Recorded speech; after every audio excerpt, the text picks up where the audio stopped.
राष्ट्र की बात शुरू करते हैं। प्रधानमंत्री नरेंद्र मोदी ने आज नोएडा इंटरनेशनल एयरपोर्ट का भूमि पूजन कर यूपी को एक और बड़ी सौगात दी है। साथ ही चुनाव से पहले विकास का एक और नया दांव भी चल दिया है। साथ ही पहले की सरकारों को भी आज इस मंच से प्रधानमंत्री मोदी ने और साथ ही साथ यूपी के सीएम योगी आदित्यनाथ ने घेरने की पूरी कोशिश की। प्रधानमंत्री ने आज जेवर के इस एयरपोर्ट का शिलान्यास करते हुए, भूमि पूजन करते हुए कहा, जेवर एयरपोर्ट से लाखों लोगों को रोजगार मिलेगा।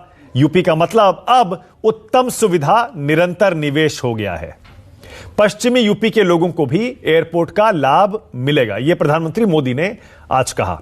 उन्होंने कहा, एयरपोर्ट कनेक्टिविटी के लिए बेहतरीन मॉडल जेवर एयरपोर्ट बनने जा रहा है। 21वीं सदी में इंफ्रास्ट्रक्चर के निर्माण पर भारत बहुत ध्यान दे रहा है। पहले की सरकारों ने यूपी को अंधकार में रखा, पहले की सरकारों ने यूपी को झूठे सपने दिखाए, पहले की सरकारों ने पश्चिमी यूपी को नजरअंदाज किया।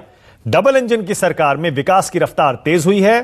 पहले की सरकार ने एयरपोर्ट प्रोजेक्ट बंद करने को कह दिया था। सरकारें पहले बहानेबाजी करती थीं, राजनीतिक फायदे के लिए घोषणाएं कर देती थीं, लेकिन उसके बाद वो सारी की सारी योजनाएं कागज पर ही रह जाती थीं।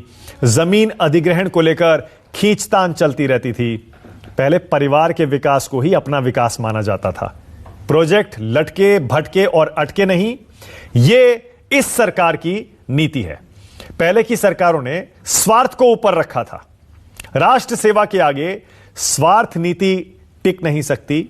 बीजेपी राष्ट्र प्रथम में विश्वास रखती है। चलिए जरा पहले सुन लीजिए प्रधानमंत्री ने और क्या कहा।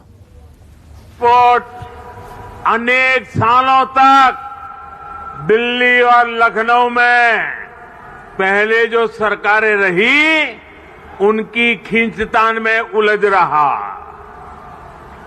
रहा। डबल इंजन की सरकार के प्रयासों से आज हम उसी एयरपोर्ट के भूमि पूजन के साक्षी बन रहे हैं। यहां के किसानों ने कभी किसी कालखंड में यहां की गन्ना की मिठास को आगे बढ़ाने का प्रयास किया था, लेकिन भाइयों बहनों, गन्ने की मिठास को कुछ लोगों ने कड़वाहट में बदल करके यहां पर दंगों की एक जो श्रृंखला खड़ी की थी, आज ये देश के अंदर एक नया द्वंद्व बना है कि देश गन्ने की मिठास को एक नई उड़ान देगा या जिन्ना के अनुयायियों से फिर दंगा करवाने की शरारत करवाएगा। यानी विकास का मुद्दा चर्चा के केंद्र में बीजेपी की सरकार लाई तो सही, लेकिन लगे हाथों अखिलेश यादव पर जिन्ना का नाम से निशाना भी साध लिया। हाल ही में अखिलेश यादव ने जिन्ना का नाम लिया था ना, वही याद दिला रहे हैं योगी आदित्यनाथ। अब अखिलेश यादव आज इस एयरपोर्ट के शिलान्यास पर क्या बोले वो जानना भी जरूरी है। अखिलेश यादव कहते हैं, बीजेपी सरकार हवाई अड्डा क्यों बना रही है? एक तरफ हवाई अड्डा बेच रहे हैं, दूसरी तरफ बना रहे हैं। गरीब हवाई जहाज पर चलेगा?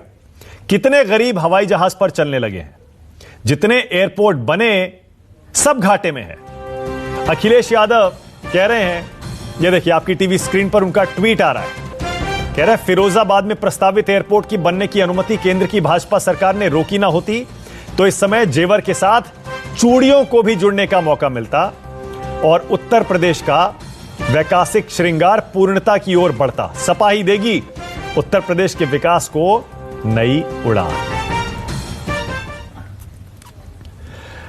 अब सीएम योगी, हमने आपको सुनवाई दिया कैसे जिन्ना के नाम से निशाना साध रहे थे अखिलेश यादव पर। यूपी में वैसे आपको बता दें, अब जेवर में जो नोएडा इंटरनेशनल एयरपोर्ट बन रहा है, उसके साथ ही अब उत्तर प्रदेश में 5 इंटरनेशनल एयरपोर्ट होने जा रहे हैं। देश में और किसी राज्य में 5 इंटरनेशनल एयरपोर्ट अभी नहीं है। आप जानते ही हैं, कुशीनगर है, अयोध्या है, काम चल रहा है वहां। जेवर है, वहां काम शुरू हो गया है। इसके अलावा लखनऊ और वाराणसी ये पहले से हैं। तो 5 इंटरनेशनल एयरपोर्ट वाला यूपी पहला राज्य भारत में होने जा रहा है। चलिए राष्ट्र की बात में आज का सवाल जल्दी से आपको बता देते हैं। सवाल बड़ा सीधा है, एक्सप्रेसवे और एयरपोर्ट से क्या चुनाव में मिलेंगे वोट? मतलब क्या विकास के मुद्दे पर जनता वोट डालती है क्या? और दूसरा, जाति धर्म पर इस बार हावी हो पाएगा विकास?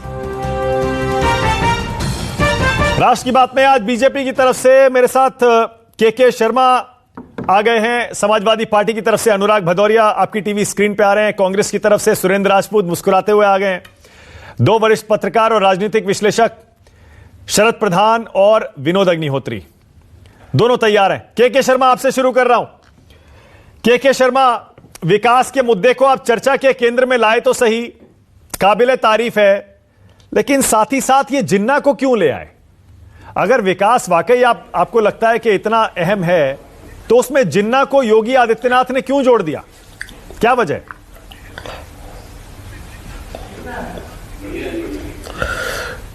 देखिए मानक जी, 2014 के बाद, थोड़ा इको हो रहा है, कम करा दीजिएगा। हाँ। उसको 2014 के बाद उत्तर प्रदेश की जनता ने जातिवाद, वंशवाद, परिवारवाद और तुष्टीकरण की राजनीति को त्याग देते हुए इसको तिलांजलि दे दी है और विकासवाद को अपनाया है। और यही कारण है कि 2014 के बाद 2014 में हमें एक बड़ी जीत मिली, इसके बाद 2017 में हमें जीत मिली, हमारे विकास के कार्यों के कारण मिली, 2017 के बाद 2019 में हमें जीत मिली और निश्चित तौर पे 2022 में एक बार हम बड़ी बहुमत के साथ पुनः आ रहे हैं, क्योंकि हमने वास्तव में वहां पर विकास को ही अपना मुख्य मुद्दा बनाया। हमने वहां चाहे सड़क हो, चाहे शौचालय निर्माण की बात हो, चाहे जो है निःशुल्क बिजली कनेक्शन की बात हो, हर तरह, चाहे गैस कनेक्शन की बात हो, हर तरह से विकास और जन कल्याण के कार्य किए हैं। तो इसलिए हमें पूरा विश्वास है कि विकास ही वहां पर मुख्य मुद्दा है और विकास के काम को ही लेकर जो हम जनता के बीच अभी 2 महीना पहले पूरे अपने उपलब्धियों के साथ घर घर पहुंचे हैं, क्योंकि हमने काम किया था ना मानस जी, इसलिए हमारे पास वो आत्मबल था कि हम अपने कामों को। नहीं, अगर आप कहते हैं सिर्फ विकास के मुद्दे पर चुनाव लड़ते हैं, सिर्फ विकास के मुद्दे पर चुनाव लड़ेंगे, माफ करिए, सच नहीं है के शर्मा, आप खुद मुद्दा बनाते हैं। आज भी योगी आदित्यनाथ ने मुद्दा बना दिया ना जिन्ना का, ले आए, विकास की जरूरत थी, विकास का मौका था, विकास की बात हो रही थी, एयरपोर्ट की बात हो रही थी, जिन्ना को क्यों लेके आए? आप मान लीजिए ना, आपका मॉडल है विकास, हिंदू मुस्लिम यानी धर्म और राष्ट्रवाद, ये मानने में क्या दिक्कत? आप सुन लीजिए मानिक जी ना, ये जिन्ना का पहला स्टेटमेंट किसने दिया उत्तर प्रदेश की चुनाव में? ये तो अखिलेश यादव ने चालू किया ना। जिन्ना को महापुरुष बताना, युग पुरुष बताना, जिन्ना को देशभक्त बताना, ये किसने कहा था? ये किसने कहा? और यदि आप जिन्ना को सरदार पटेल के साथ तुलना करेंगे, हमारे महापुरुषों के साथ जिन्होंने जो है अपना योगदान दिया है स्वतंत्रता में, उनके साथ उसकी तुलना करके आप जो है पटेल की तो गुणगान नहीं करेंगे, जिन्ना का गुणगान करेंगे, तो हम जवाब क्यों नहीं देंगे आपको?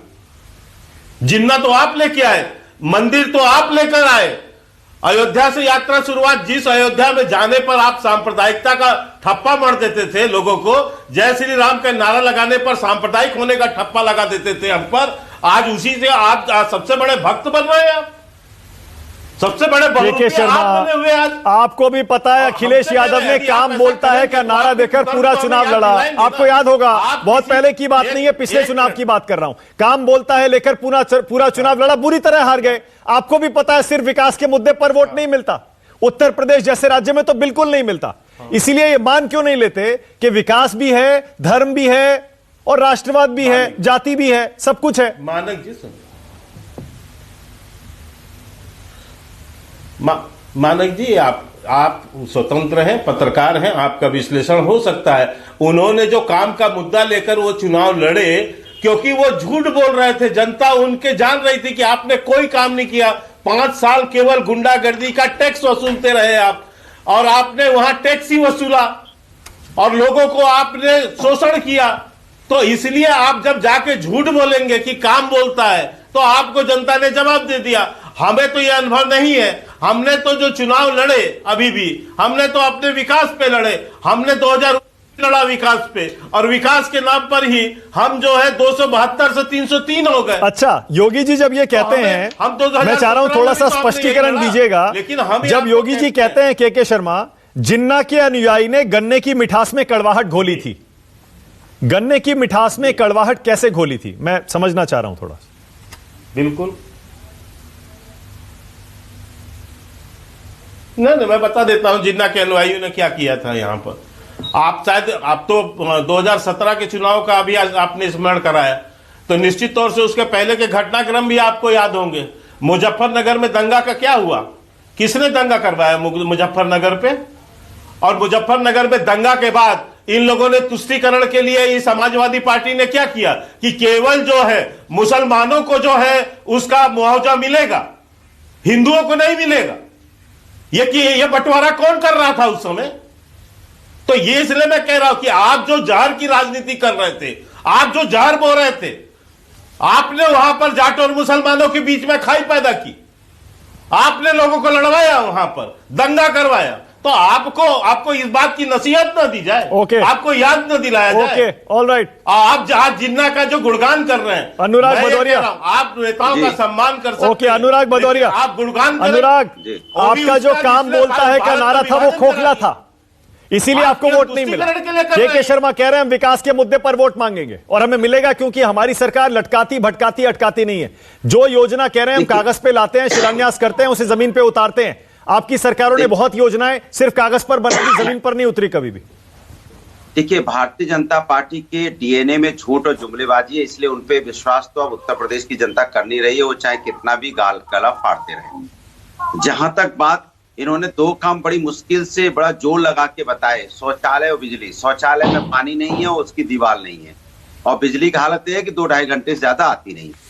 जहां तक सवाल योगी जी का है, योगी जी ने 5 साल में 2-2.5 घंटा कहाँ आती है? 2-2.5 घंटा क्या बात कर रहे हैं आप? कौन से गांव में 2-2.5 घंटा आती है या कौन से शहर में? 2-2.5-3 घंटे ज्यादा बिजली नहीं आती है, कोयला तक खत्म हो गया था। मैं बात कर लूं, फिर बाद में बहस कर लेंगे। हालत ये हो गई है कि गन्ने, जहां तक के उत्तर प्रदेश के मुख्यमंत्री की बात है, 5 साल की सरकार होगी, 5 साल की सरकार में इन्होंने कोई काम नहीं किया।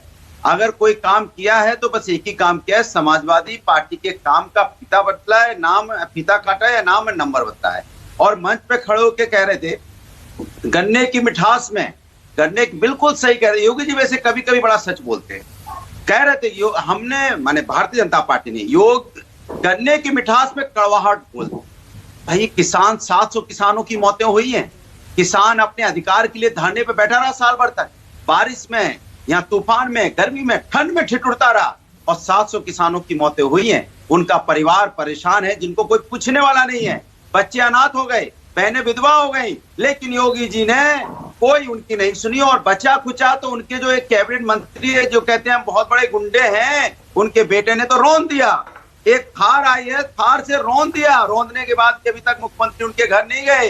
वो किसानों को अपना समझते नहीं है, वो किसानों को चोर, डकैत, मवाली, खालिस्तानी, पाकिस्तानी समझते हैं भारतीय जनता पार्टी के लोग। अरे लेकिन विकास को तो स्वागत करना चाहिए अनुराग, आपको एयरपोर्ट आ रहा है, स्वागत करना चाहिए।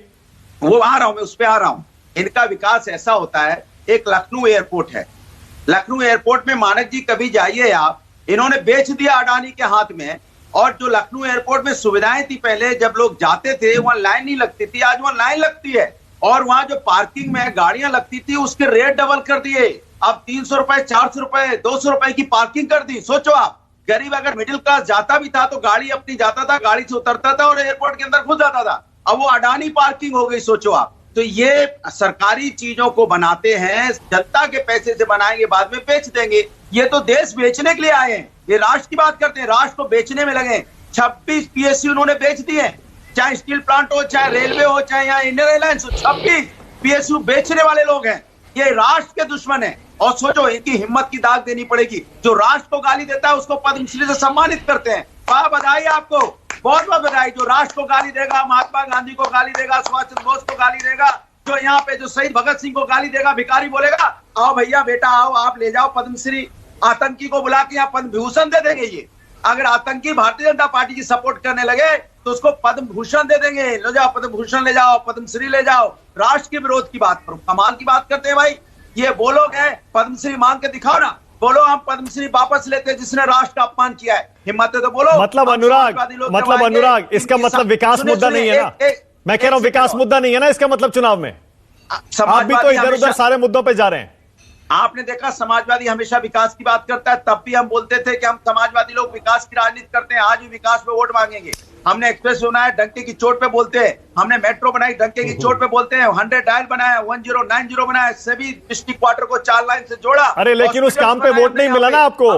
कहां मिला उसके? कितने सीट पे आ गए बताइए पिछले चुनाव में? चिंता मत करो, ये जुमलेबाज लोग आए थे बीच में, डीएनए वाले, इनके डीएनए में जुमला है। हमारी उत्तर प्रदेश की जनता भोली भाली है, अब वोट के माध्यम से ऐसा तमाचा इनको मारेगी 2022 में कि इनको याद आ जाएगा ये तो महंगाई थी भैया, जुमला था, ऐसा थप्पड़ लगेगा वोट का, आप देखिएगा तब इन्हें एहसास होगा। अनुराग ऐसा लग रहा है आप बार बार ना गोल पोस्ट चेंज कर लेते हैं।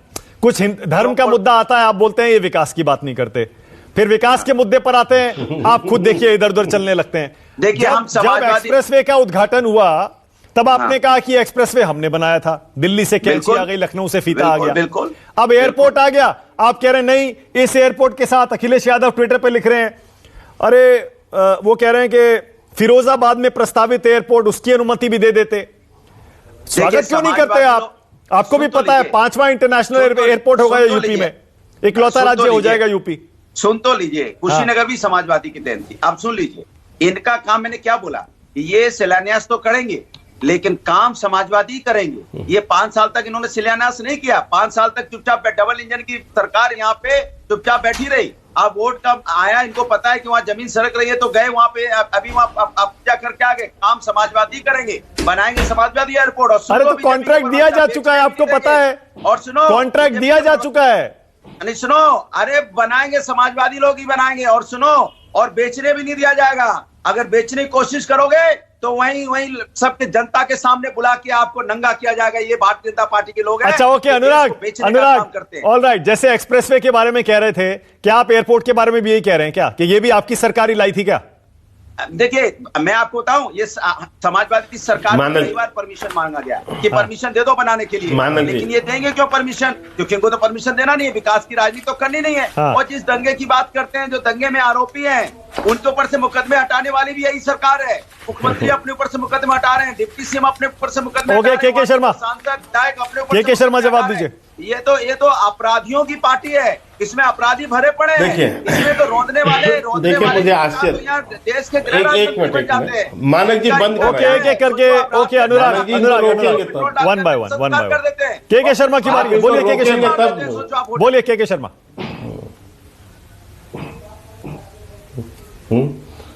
काम गिनाइए, 4 काम गिनाइए। ऐसे मानक जी ये जो बौखलाहट आप, मेरा ये इको बहुत हो रहा है, थोड़ा कम करा दे। ये जो बौखलाहट आप देख रहे हैं, ये बौखलाहट बहुत स्पष्ट है मानक जी। आपने जो भी प्रश्न किया उसका एक उत्तर इनके पास नहीं था, ये सिवाय कभी ये दाएं जा रहे हैं, कहीं बाएं जा रहे हैं, कहीं आगे जा रहे हैं, कहीं पीछे जा रहे हैं, मुद्दे पर नहीं है, क्योंकि इनका मुद्दे पर ये जवाब दे ही नहीं पाएंगे। और उसका मैं आपको 2 छोटा उदाहरण बता देता हूं, क्योंकि यहाँ 2 जर्नलिस्ट, सीनियर जर्नलिस्ट भी बैठे हैं और अच्छे विश्लेषक लोग हैं, इसलिए मैं ध्यान में ला रहा हूं कि महज 2 महीना पहले इनको चुनाव का वो अपने हार का एहसास हो गया। यदि एहसास न हुआ होता तो अखिलेश यादव कभी भी ईवीएम पर आरोप नहीं लगाते। अभी महज 1.5-2 महीना पहले अखिलेश यादव ने ईवीएम पर आरोप लगाया, चुनाव आयोग पर आरोप लगाया। इसके बाद उन्होंने अभी महज एक महीना भी नहीं हुआ है, वोटर लिस्ट पे आरोप लगाया, उसके लिए भी चुनाव आयोग को बताया। तो ये ऑलरेडी इनको समझ आ चुका है कि चुनाव में हमारी हार सुनिश्चित है। ईवीएम के आरोप से मानक जी एक नहीं, आपने सैकड़ों डिबेट किए हैं और अंत में आप लोगों ने भी कहा है कि ये झूठ है। लगातार जो भी बहाने बनाते हैं ये अपनी कमियों को छुपाते हैं। तो क्यों इन्होंने लगाया? क्योंकि इनको पता है कि हार इनकी तय है, तो किस पर ठीकरा फोड़ना है ये अभी से तैयारी कर रहे हैं। पैदल तो मैं केवल इतना कह रहा हूं कि इनको किसी और विषय से कोई लेना देना नहीं है, इनकी हार तय है, इसलिए यहां से वहां, वहां से वहां, आप कुछ भी पूछिए, इनका रटा रटाया एक जवाब है। और हर बात का कि इसका तो शिलान्यास हमने कर लिया था। मैं एक उदाहरण देता हूं, क्योंकि शरद जी यहां बैठे हैं, शरद जी लखनऊ से बहुत कनेक्टेड हो रहते हैं। दिसंबर 2016 महाचुनाव के 15 दिन बाकी थे। 15 दिन पहले वो यानी लखनऊ के ग्राउंड में एक उद्घाटन समारोह रखा गया, शिलान्यास समारोह। 910 शिलान्यास। आदि आज मैं पूछूं तो उसमें से 10 नाम भी अनुराग बोधरिया नहीं बता पाएंगे कि 10 योजनाएं क्या थी। 910 योजनाओं का शिलान्यास और लोकार्पण ये अखिलेश यादव ने एक पर्दा हटा के किया था। तो आप ये सोच सकते हैं कि ये जो शिलान्यास और लोकार्पण है, ये राजनीति है। ऑलराइट, ओके, ये राजनीति नहीं है। आज जो हमने 5-6 जो लगातार विश्वविद्यालय का यदि हमने शिलान्यास किया, हमने यदि कुशीनगर में एयरपोर्ट का शिलान्यास किया, या हमने लखनऊ में या मेडिकल कॉलेज का शिलान्यास किया, या आज जेवर एयरपोर्ट का प्रधानमंत्री जी ने, मोदी जी ने शिलान्यास किया, तो ये दिखता है कि हम जो कहते हैं वो करते हैं। Okay, alright, okay. Surendra Rajput और उसका जैसे मैंने अनुराग भदौरिया से पूछा, आप भी स्वागत करेंगे क्या? कम से कम विकास के मुद्दा चर्चा में आया, एयरपोर्ट आ रहा है, दुनिया का चौथा सबसे बड़ा एयरपोर्ट हो जाएगा, 1 लाख लोगों को रोजगार मिलेगा, वेस्टर्न यूपी के जितने लोग हैं उनको बहुत फायदा होगा, कनेक्टिविटी बढ़ जाएगी। सीधे सीधे स्वागत करेंगे सुरेंद्र राजपूत, या इसे भी आप इसके पीछे भी कुछ देख रहे हैं? देखिए, मानक अगर विकास का कोई भी काम होता है तो निश्चित तौर पर एक उत्तरोत्तर प्रक्रिया का हिस्सा है। कोई बनाता है, कोई निभाता है। 1948 से लगातार जो देश का विकास हो रहा है उसमें जेवर एयरपोर्ट भी जुड़ रहा है, इसका भी स्वागत होना चाहिए, इसमें कौन सी दिक्कत है। लेकिन यहां पर एक बात आ जाती है, कहते हैं ना कि होता है रोज तमाशा, रहता है खेल जारी, और उस पर कमाल ये है दिखता नहीं मदारी। जिस तरीके का भव्य आप आयोजन करते हैं, इवेंट मैनेजमेंट करते हैं, ऐसे ही बुलेट ट्रेन का भी किया था, आपको याद होगा ना। और बुलेट ट्रेन में क्या हुआ है वो भी आप जरा सा बता दीजिए अपने दर्शकों को, कितनी बन गई है और कितनी बची है। 2022 में उद्घाटन करना था आदरणीय प्रधानमंत्री जी आपके सामने। इसके अलावा आप बताइए कि उत्तर प्रदेश में इन्होंने दूसरे 48 मेडिकल कॉलेजों का उद्घाटन कर दिया है। 48 के 48 शरद भाई भी बैठे हैं और बैठे हमारे बड़े भाई विनोद अग्निहोत्री जी भी बैठे हुए हैं। सारे जिला अस्पतालों का नाम चेंज करके उनको मेडिकल कॉलेज का नाम दे दिया और कहने लग गए कि साहब 1000 सीटें बढ़ गई। एक भी सीट एमसीआई की अप्रूवल हो तो बता दीजिए, एक में भी एक विभागाध्यक्ष बन गया हो तो बता दीजिए। पूरे प्रदेश में 4500 स्वीकृत पद हैं डॉक्टरों के, उसमें से 3600 खाली हैं, 3600 पद खाली हैं। अगर ये बात गलत हो तो बता दीजिए। आप हमको बताइए कि नाम बदल देने से क्या होगा।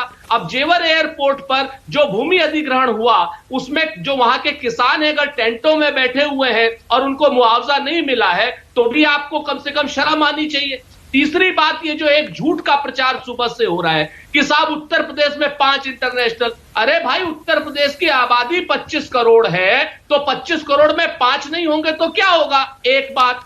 दूसरी बात, आप हमें बताइए कि क्या नाम 5 एयरपोर्ट आ जाने में कोई बहुत बड़ी बात है। इसके बाद आप जो अभी बात कर रहे थे अभी आदरणीय हमारे के शर्मा जी कि साहब उसने जिन्ना का नाम, उसने बिन्ना का नाम, उसने टिन्ना का नाम लिया, तो आप हमें बताइए कि राम राज्य को लेकर के राम राज्य से ज्यादा अच्छा था रावण राज्य। ये कह रहे थे अमित शाह जी, उनके खिलाफ कुछ बोले क्या? और उसी रावण के पास लक्ष्मण को नहीं भरत को भेज रहे थे, पूरी रामायण चेंज करती थी, तब बोले क्या? डॉक्टर संजय निषाद ने तो भगवान श्री राम की फौल्दियत चेंज कर दी थी, उस पर कुछ बोले क्या? ये संजय निषाद इन्हीं की सहयोगी पार्टी है। बात करेंगे ये सिर्फ हिंदू मुसलमान जहां पर इनको वोटों की राजनीति करनी होगी, इन्हें विकास से कोई मतलब नहीं है। अच्छा। अगर इन्हें विकास से मतलब होता मानक भाई, तो छोटी सी बात बताता हूं, उत्तर प्रदेश में आज विकास की गंगा बह रही होती, गंगा में लाशें नहीं बह रही होती, 70 लाख से ऊपर रोजगार मिले हुए होते लोगों को। आप पर आरोप लगा रहे हैं ये कि आपकी सरकार तो इस एयरपोर्ट को मंजूरी तक नहीं दे रही थी, कह रही थी कि ये 150 किलोमीटर दिल्ली से दूरी कम है इसकी, इसलिए नहीं देंगे इसको, परमिशन ही नहीं देंगे। आपकी सरकार ने, यूपीए ने फाइल को लटकाए रखा। बिल्कुल सही बात है। आप मुझे सिर्फ इतना बता दीजिए कि वो जो एयरपोर्ट के नॉर्म्स थे वो सरकार ने बनाए थे या कांग्रेस ने बनाए थे? अगर वो नॉर्म्स सरकार ने नहीं बनाए थे, कांग्रेस ने बनाए थे, तो हम दोषी। ये तो प्रिस्क्राइब्ड नॉर्म्स है ना, और आप नॉर्म्स तोड़ते हैं तो आप संविधान को तोड़ते हैं, एक बात। दूसरी बात, फिर नोएडा को क्यों नहीं दिया आपने? उसके अलावा आपने फिरोजाबाद और आगरा को क्यों नहीं दिया? ये देखिए, थेथराई करने की बातें हैं। इनके पास काम के नाम पर कुछ नहीं। अभी जेवर की बगल में अलीगढ़ है, अभी कुछ दिन पहले एक यूनिवर्सिटी का उद्घाटन करने, वो शिलान्यास करने गए थे मोदी जी। 4.5 ईंट से अगर 5वीं ईंट लगी हो मानक भाई, ओके, के शर्मा को एक रिस्पॉन्स, उसके बाद जा रहा हूं अपने विश्लेषकों के पास। जवाब दीजिए के शर्मा। अगर 5वीं ईंट लगी हो तो के शर्मा बोलिए। नहीं, मुझे आश्चर्य है, एक मिनट सर, इनको अब बंद करना। मुझे आश्चर्य है कि जिन्हें कुछ नहीं करना है उनको केवल जो है आरोप लगाने। सारे लोग जानते हैं कि 2012 में यूपीए की सरकार ने इस जेवर एयरपोर्ट के फाइल में नेगेटिव लिख के इसे बंद कर दिया था, कोई परमिशन ही नहीं दिया। और आज जो है यहां पर बैठ के नोएडा फिरोजाबाद दुनिया का गा रहे हैं, ये कुछ नहीं कर सकते। इसीलिए उत्तर प्रदेश की जनता ने 30 साल से धक्के मार के बाहर कर दिया है। एक लोकसभा सीट मात्र इनकी बच गई है। विरासत की सीट भी जो है अमेठी, उससे भी इनके युवराज को धक्के लगा के बाहर फेंक दिया केरला में। तो ये तो इनकी हैसियत है उत्तर प्रदेश में। ये पूछ रहे हैं कि वहां पर 5 एयरपोर्ट बन गए, क्या बड़ी बात है? तो आप भी तो थे शासन में, आपने क्यों नहीं बनाया? 60 साल शासन किया उत्तर प्रदेश में ना, इसीलिए धक्के लगे आपको। जनता ने क्यों बाहर फेंका आपको? इसीलिए फेंका। दूसरी बात, आज जो झूठ बोल रहे हैं बैठ के यहां पर, किसानों को मुआवजा नहीं मिला, आज ही तमाम चैनलों पे उसी गांव के प्रधान, वहीं के तमाम किसानों ने बाकायदा मानक जी इंटरव्यू लिया है लोगों का, सबने अपनी बात कही है। किसी ने यह बात कही हो, लेकिन केवल इनकी एक वहां राधे मां घूम रही है, उनको केवल पता है कि वहां पर मुआवजा नहीं मिला। इनको यहां पता है कि मुआवजा नहीं मिला। इस तरह से तुलना मत करिए। अरे एक सेकेंड, ये प्रियंका गांधी और ये गांधी शर्मा घूम रही है। नहीं, निजी तौर पर निजी आरोप बिल्कुल नहीं, प्लीज। और इस तरह के आरोप बिल्कुल नहीं के शर्मा, ये कैसी भाषा है? प्लीज ऐसे मत करिए। आपकी पार्टी के नेता पर भी विरोधी अगर बोलेंगे, आपको भी बुरा लगेगा ना। और वैसे भी जैसे मैंने कहा, ये फैमिली चैनल है, राष्ट्रीय चैनल है, पूरे परिवार साथ बैठ के देखते हैं। इस तरह की भाषा का इस्तेमाल ना करें प्लीज, इस तरह की टिप्पणियां ना करें। उनको की जबान वहां घूमती है। ये मंदिर घूमेंगे, जिन्होंने कभी भगवान को माना नहीं, जिन्होंने सदैव अपमान किया है। ओके, सुरेंद्र राजपूत को मुझे मौका देना पड़ेगा, रिस्पॉन्ड करिए सुरेंद्र राजपूत, फिर जा रहा हूं आगे। देखिए, 2 बातें हैं। जिस तरीके की गंदी, नीच और निर्लज्ज बात के शर्मा ने कही है, अगर ये माफी नहीं मांगते तो ये अपनी मां बहन को भी राधे मां कहते होंगे, और स्मृति ईरानी को भी कहते होंगे, और नरेंद्र मोदी की पत्नी को भी कहते होंगे। एक चीज मैं आपको बता देता हूं, आप भी वही करने लगे सुरेंद्र राजपूत। मैं आपसे ये उम्मीद कर रहा था कि आप कहेंगे अपने शब्द वापस ले लीजिए, आप भी वही करने लगे। फिर क्या फायदा? हम यहां विकास की चर्चा कर रहे हैं। राजनीति खूब हो, लेकिन कम से कम एक मर्यादा तो रखें हम, प्लीज। ओके, शरद प्रधान, शरद जी आपके पास आ रहा हूं, और विनोद जी उसके बाद आपके पास। शरद जी, आपने तो इस एयरपोर्ट के पूरे प्लान को शुरू से देखा होगा। 2001 में राजनाथ सिंह जब मुख्यमंत्री थे यूपी के, तब ये प्लान किया गया था पूरा। उसके बाद जाहिर है हर सरकार ने इसको अपनी तरह से लिया। जैसे बताते हैं कि मायावती खुद इस प्रोजेक्ट को जेवर में लाना चाहती थी, फिर मुलायम सिंह यादव इसको आगरा ले जाना चाहते थे, फिर उसके बाद यूपीए की सरकार में वो जो डिस्टेंस है, जो दूरी है दिल्ली के एयरपोर्ट से, वो मसला अटक गया। फिर अखिलेश यादव इसको आगरा ले भी गए थे, शायद उसी वजह से कि वो 200 किलोमीटर दूर हो जाता है दिल्ली से। फिर उसके बाद 14 में जब बीजेपी की सरकार केंद्र में आई, तब इस पर काम तेज हुआ, और अखिलेश यादव ने जेवर एयरपोर्ट शुरू करने की इच्छा जताई थी जब वो मुख्यमंत्री थे।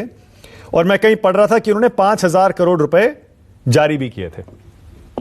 जब हर सरकार, और जैसे सुरेंद्र राजपूत सही कह रहे थे, एक्सप्रेसवे जब उद्घाटन हुआ था तब भी यही बात हो रही थी कि हमारी योजना थी, फीता काट दिया। फिर उस पर बीएसपी के प्रवक्ता थे, वो बोले हमारी भी योजना थी उससे पहले, उनके फीते अखिलेश ने काट दिए। ये जो प्रोजेक्ट हैं, इन पर इस तरह की राजनीति क्या सही है शरद जी? नहीं, देखिए, ये तो हमेशा होता है, ये तो अच्छी बात है कि कंटिन्यूटी बनी रहती है, लेकिन आपने ये जो काम मैं आपको करेक्ट कर दूं, ये 2001 में नहीं हुआ था, ये मायावती के दौरान पहली बार ये इनिशिएट हुआ था जेवर प्रोजेक्ट, और मायावती के कैबिनेट सेक्रेटरी थे शशांक शेखर सिंह, ये उनका आइडिया था ये, और ये चीज उसी टाइम पहली दफे बड़े फुल स्केल पे ये प्लानिंग हुई थी। ये प्रधानमंत्री ने जरूर कहा है कि बीजेपी के जमाने में ये इनिशिएट हुआ था, लेकिन ये सत्य नहीं है। तो खैर, मायावती के टाइम में हुआ, उसके बाद केंद्रीय सरकार ने इसको परमिशन नहीं दी, क्योंकि ये वजह आपने ऑलरेडी बता दी, क्योंकि दिल्ली के बहुत पास था और दो इंटरनेशनल। शरद जी, जहां तक मेरी जानकारी है, देखिए, क्योंकि दर्शकों तक गलत जानकारी जानी नहीं चाहिए, जहां तक मेरी जानकारी है, जब राजनाथ सिंह मुख्यमंत्री थे, एक international airport and aviation hub बनाने का उन्होंने प्रस्ताव पारित किया था। उसके बाद जब मायावती आई थी, तब आप सही कह रहे हैं, तब उसको सही तरीके से पूरे प्रोजेक्ट को जेवर में प्लान किया गया था। इंटरनेशनल हब, इसको एविएशन हब बनाने का यही प्लान था, और लेकिन इसको परमिशन गवर्नमेंट ऑफ इंडिया ने नहीं दी, क्योंकि ये कह करके कि दिल्ली का ऑलरेडी इतना इंटरनेशनल एयरपोर्ट है, हाँ। और 2 इंटरनेशनल एयरपोर्ट्स इतने शॉर्ट डिस्टेंस पे नहीं हो सकते। दूसरी एक और वजह थी कि आगरा के जो होटेलियर्स हैं वो वरिड थे कि अगर ये बन जाएगा तो उनके होटल में कोई रुकेगा नहीं, लोग जाएंगे और शाम को लौट आएंगे आगरा से। बहरहाल, जिसका, लेकिन ये जो कहना कि ये क्रेडिट एक ले रहा है दूसरा ले रहा है, एक गवर्नमेंट करती है कोई इनिशिएट तो उसको भी क्रेडिट मिलना चाहिए, लेकिन जिसने कंप्लीट किया जनरली बिल्ला उसी का लगता है। यहां लेकिन अनफॉर्चुनेटली क्या हो रहा है कि योगी आदित्यनाथ तो दूसरों के करे हुए काम पे अपना बिल्ला लगा देते हैं। ये पहले नहीं होता था। ये ठीक है अपना अब ये भी जो अखिलेश यादव ने क्लेम किया कि साहब हमने वो लगाया था, वो क्लेम करने के बजाय अगर अखिलेश यादव ये कहते हैं कि उनका एक्सप्रेसवे फार बेटर है, फार सुपीरियर है, और सिर्फ 23 महीने में खड़ा हो गया था, तो बात बनती। मैं उस बात से सहमत नहीं हूं कि वो उसी पे गाना गाते जा रहे हैं कि तब जो है हमने इसकी वो नींव रखी थी। ये फैक्ट है कि अखिलेश यादव के टाइम में लगभग 30 से 35% लैंड एक्विजिशन हो गया था इसका, इस पूर्वांचल एक्सप्रेसवे का, जो कि सरकार ने बड़ी मुश्किल से इनकम्प्लीट को इनॉग्रेट कर दिया, दिखाने के लिए कि हम विकास की राजनीति करते हैं। देखिए, विकास इनका एक काम जरूर योगी आदित्यनाथ करते हैं, नामकरण। उन्होंने बहुत सी चीजों के नामकरण किए हैं और कई चीजों पे अपना बिल्ला लगाया है जो अखिलेश एक्चुअली कंप्लीट कर चुके थे। जैसे एक्सप्रेसवे बताया, वैसा वर्ल्ड क्लास एक्सप्रेसवे है, इसमें कोई दो राय नहीं है। और लेकिन एक चीज मैं बताऊं, ये जो सपने दिखाए जा रहे हैं ना कि साहब जेवर एयरपोर्ट बना है तो इकोनॉमिक एक्टिविटी, इंडस्ट्रियल एक्टिविटी हो जाएगी, और पश्चिम उत्तर प्रदेश पे बहुत ज्यादा जोर देकर के बात कर रहे थे प्रधानमंत्री आज, ये तो केवल इसलिए है, इससे और जाहिर होता है कि ये शुद्ध राजनीति के कारण किया जा रहा है। और क्योंकि पश्चिम उत्तर प्रदेश को लेकर के घबराहट है बीजेपी के अंदर, क्योंकि 2013 में जो मुजफ्फरनगर का दंगा करवाया गया था, उसकी वजह से रिलीजियस कम्युनल डिवाइड करा दिया था जाटों और मुसलमानों में, और उसका फायदा बीजेपी ने 2014 में उठाया, 2017 में उठाया, 2019 में उठाया। किसान आंदोलन ने वापस उनको जाटों को और मुसलमानों को फिर से रीयूनाइट कर दिया है, और ये बीजेपी के लिए सीरियस वरी की बात हो गई, और यही फिक्र की बात थी। इसी वजह से प्रधानमंत्री ने अपने, जिसको बड़ा उदार दिल कहा जा रहा है, उनको ये पॉलिटिकल कंपल्शन के कारण, इस डर से कि बीजेपी की हालत वहां खराब हो जाएगी पश्चिम उत्तर प्रदेश में, उन्होंने ये किसान कानून, ये फार्म लॉज वापस लिए। और आज की डेट में, आज के भाषण में उनका पूरा जोर, बार बार आप देखिए, आप सुनिए, बार बार पश्चिम उत्तर प्रदेश की वो बदल जाएगी, रूपरेखा बदल जाएगी। देखिए, इस तरह के वादे सब लोग करते हैं। अखिलेश यादव ने भी जब 300 किलोमीटर का आगरा एक्सप्रेसवे बनाया था तो यही बात कही थी। आज तक उस 300 किलोमीटर, जो कि बड़ा वाइब्रेंट एरिया है, वहां आज तक आधी इंडस्ट्री नहीं लगी है। तो ये कहना कि पूर्वांचल एक्सप्रेसवे पे और जेवर में बस कहानी 2 मिनट में बदल जाने वाली है और लाखों लोगों को नौकरी मिल जाएगी, ये सपने दिखाना है। ये सपने सब राजनेताओं को यही शौक होता है, सपने दिखाते हैं। बीजेपी कुछ ज्यादा सपने दिखाती है औरों से भी। तो ये जो फैक्ट ऑफ द मैटर है, और इसमें कितना कारगर होगा, ये ठीक है, बातें तो सभी इलेक्शन टाइम है तो आप करिए, लेकिन ये कहना कि साहब बाकी किसी ने कुछ नहीं किया, ये सरासर ठीक है। राजनीति है तो होता ही है सर, ये तो होता ही है, राजनीति में सब लोग करते हैं। ये तो हर पार्टी करती है, हर नेता करता है। इसने कुछ नहीं किया, मैं करूंगा, मैं कर रहा हूं, पिछली सरकार ने कुछ नहीं किया। ठीक है, ओके विनोद जी, मैं माना के बता दूं, प्रधानमंत्री के स्तर पे इस तरीके की हल्की बात नहीं होती थी, ये अब होने लगी। ओके, विनोद जी, इस बार यूपी के चुनाव में आप क्या देख रहे हैं? विकास ये जो चर्चा के केंद्र में आया है, ये मुद्दा बनेगा क्या? इस पर वोट पड़ेगा क्या विनोद जी? या फिर हर बार की तरह जाति, धर्म, जिन्ना, हिंदू मुस्लिम, राष्ट्रवाद, महिला आरक्षण, एक प्रियंका गांधी ने एक वो महिला आरक्षण का भी मुद्दा छेड़ दिया, या ये मुद्दे कुछ भारी पड़ेंगे? देखिए, विकास कितना कारगर मुद्दा बनेगा इसका संकेत तो हमारे मुख्यमंत्री योगी आदित्यनाथ जी ने दे दिया जब उन्होंने जिन्ना का जिक्र कर दिया, जिसकी कोई जरूरत नहीं थी। आज जब प्रधानमंत्री जी का इतना अच्छा भाषण हो रहा था, इतना बढ़िया कार्यक्रम था, उत्तर प्रदेश में विकास का एक बड़ा प्रतिमान स्थापित हो रहा था कि जेवर एयरपोर्ट निश्चित रूप से एक उसका बड़ा फर्क पड़ेगा। मैं मानता हूं कि इन सब चीजों का लॉन्ग टर्म इफेक्ट पड़ता है। अगर यमुना एक्सप्रेसवे ना बना होता तो आज जेवर एक्सप्रेसवे भी, जेवर एयरपोर्ट भी ना बना होता। एग्जैक्टली। तो मायावती को सबसे पहले क्रेडिट देना चाहिए कि उन्होंने यमुना एक्सप्रेसवे की परिकल्पना की। आज जिस पूर्वांचल एक्सप्रेसवे का श्रेय आज योगी आदित्यनाथ जी ले रहे हैं या अखिलेश जी भी ले रहे हैं, उसकी भी परिकल्पना मायावती के कैबिनेट सेक्रेटरी शशांक शेखर सिंह ने की थी गंगा एक्सप्रेसवे के नाम से, जब उन्होंने हरिद्वार से लेकर के और बलिया तक जो है 12 लेन का गंगा एक्सप्रेसवे का पूरा प्लान दिया था और बाकायदा उसके टेंडर नोटिस वगैरह भी हो गए थे। बाद में उसको वहां की उत्तर प्रदेश की राजनीति ने उलझा दिया और लीगल इश्यू में फंसा दिया। तो कुल मिलाकर के विकास का जो आज जिस विकास को उत्तर प्रदेश में देख रहे हैं, उसका सपना जो है वो मायावती जी के कार्यकाल में कैबिनेट सचिव शशांक शेखर सिंह की योजनाओं से हुआ था। हम सब जानते हैं, वो इस दुनिया में नहीं है, लेकिन उनको श्रेय देना चाहिए कि वो विजन उनका था। तो ठीक है, तो आज जेवर एयरपोर्ट बना, अब शिलान्यास हुआ, 24 तक उसका ऑपरेशनल पहला चरण भी शुरू हो जाएगा, बहुत अच्छी बात है। लेकिन अगर जिन्ना न लाए जाते बीच में तो शायद आज बहुत अच्छा होता। लेकिन जिन्ना को ला करके ये स्पष्ट हो गया है कि भारतीय जनता पार्टी आखिरकार हिंदुत्व के ध्रुवीकरण की राजनीति को ही अपना अंतिम हथियार बनाएगी चुनाव में। और उसके जवाब में अखिलेश जी पिछड़ों की का जो है, आज उनकी रैली में मैं देख रहा था जो लखनऊ में हुई है, जो जनवादी पार्टी की, उस पर उन्होंने बताया कि किस तरह पिछड़ों को धोखा दिया गया। तो कुल मिलाकर के उत्तर प्रदेश का चुनाव अपने आखिरी चरण तक आते आते मानक जी वो फिर ध्रुवीकरण की राजनीति को उड़ जाएगा, सांप्रदायिक और सामाजिक ध्रुवीकरण। अच्छा विनोद जी, एक कमेंट और। ध्रुवीकरण की कोशिश होगी, एक सामाजिक ध्रुवीकरण की कोशिश होगी। ठीक है, एक कमेंट और। भारी पड़ेगा, नतीजे उस तरह से होंगे। ओके, जो शरद जी कह रहे हैं, आप सहमत है क्या? पश्चिमी उत्तर प्रदेश में जाटों और मुसलमानों के बीच जो मतभेद उभरे थे, क्या वो खत्म हो गए हैं और एक बार फिर से उसी एरिया को, जाटों मुसलमानों को, उन सारी सीटों को प्रभावित करने की कोशिश बीजेपी इस एयरपोर्ट के जरिए कर रही है?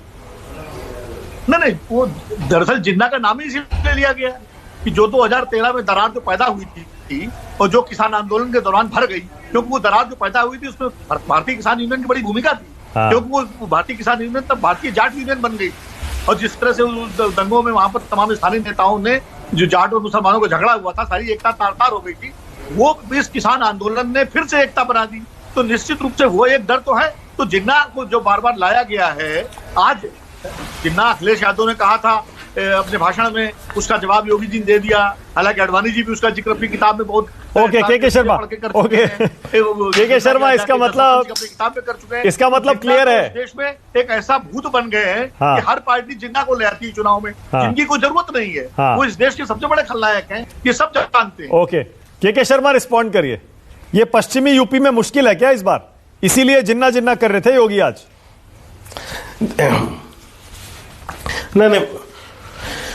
नहीं, मुझे थोड़ा सा समय दे दीजिएगा, क्योंकि 4 विपक्षी मेरे सामने दिख रहे हैं मुझे। चारों का निशाना जो है भारतीय जनता पार्टी। बहुत अच्छी बात कही विनोद जी ने कि सपना देखा था, तो सपना तो विनोद जी आप भी देख लिए होंगे कभी कि मैं भी देश का प्रधानमंत्री बनूंगा। लेकिन बनने के लिए उसे मेहनत करनी पड़ती है ना। पूरा करने के लिए जब तक मेहनत नहीं करेंगे तो सपने तो दुनिया में देखिए, आप भी सोचे होंगे मंगल ग्रह में मेरा घर बन जाएगा, कभी ये भी कल्पना, लेकिन जब बन जाएगा तो कहेंगे सपना विनोद अग्निहोत्री का था। तो विषय ये सपना देखना नहीं है मानक जी, जमीन पे काम करना है। ओके, जो काम करता है वो अपनी बात कहे। ठीक है, सपना देखने के लिए तो सब कोई बड़े बड़े देखिए। मैं शरद जी का भी उपयोग किया था अपने पहले ही वक्तव्य में। मैंने सोचा था कि शरद जी को जब मैं ध्यान दिलाऊंगा कि 910 शिलान्यास हुए थे, उस समय यही थे ना उनके बहुत से मेरे शुभचिंतकों में, तो कम से कम उसमें 2 शब्द बोल पाएंगे, नहीं बोल पाए। और इसके बाद यही जब वो दरार की बात कर रहे हैं विनोद जी, तो मैं विनोद जी को याद दिलाऊं, मैंने यह भी याद दिलाया कि जब वहां मुजफ्फरनगर में दंगे हुए उसके बाद समाजवादी पार्टी ने घोषणा किया कि इसके मुआवजे केवल मुसलमानों को मिलेंगे। क्यों विनोद जी, आपको इसके ऊपर कोई कमेंट करते नहीं बना? यह नहीं थी तुष्टीकरण की राजनीति, लेकिन आप नहीं बोल पाएंगे, आप नहीं बोलेंगे, मानक जी आपसे अपेक्षा भी नहीं होती। कारण यह है क्योंकि आप जो विकास के एजेंडे पर काम कर रहे हैं उसमें हैं, वहां पर आप अभी, मुझे बड़ा आश्चर्य हुआ, वरिष्ठ पत्रकार बेटे शरद जी कह रहे हैं कि वो सब बन जाने तो सपना दिखाने जैसा है, जेवर एयरपोर्ट बन जाएगा तो कोई औद्योगिक को लगेगा ही नहीं, ये तो झूठ है। वाह, 5,000 करोड़ रुपए उसमें खर्च होंगे, उसका वहां कोई असर नहीं दिखेगा। आपको पता ही नहीं है, 20,000 रोजगार नहीं मिले सर, 29,000 करोड़, आसपास 29,000 करोड़ से ज्यादा का बजट। केवल हवा में एयरपोर्ट उतरेंगे, हवाई जहाज उड़ेंगे और उड़ जाएंगे। वाह साहब, क्या एनालिसिस है आपकी, तो आश्चर्य होता है मुझे मानक जी सोचकर। ओके, मेरे पास टाइम खत्म हो गया है, सबको स्क्रीन पर ही रखिएगा जरा, मेरे पास टाइम खत्म हो गया है। लेकिन आज वाकई बड़ा मजा आया, जब विकास के मुद्दे पर बहस होती है, चर्चा होती है ना, बड़ा मजा आता है। कम से कम इधर उधर की बातों पर नहीं, हम आम आदमी के भले की बात करते हैं, अपने राज्य को, अपने देश को आगे ले जाने की बात करते हैं, किसने क्या किया क्या नहीं किया उस पर बहस होती है, बाकी मुद्दे आ जाते हैं, लेकिन बहस जब विकास के मुद्दे पर होती है वाकई सार्थक होती है, बड़ा मजा आता है। बहुत शुक्रिया, पता ही नहीं चला आज टाइम कितना जल्दी निकल गया, जबकि काफी लंबा शो था। विनोद जी, मुझे पता है आप भी कुछ कहना चाह रहे हैं, सुरेंद्र राजपूत भी बोलना चाह रहे थे, अनुराग भी, शरद भी, फिर मुलाकात करेंगे, फिर बहस होगी। आज के लिए इतना ही, बहुत शुक्रिया आप सबका राष्ट्र की बात में आने के लिए। छोटा सा ब्रेक ले रहा हूं, खबरें जारी हैं। राष्ट्र की बात।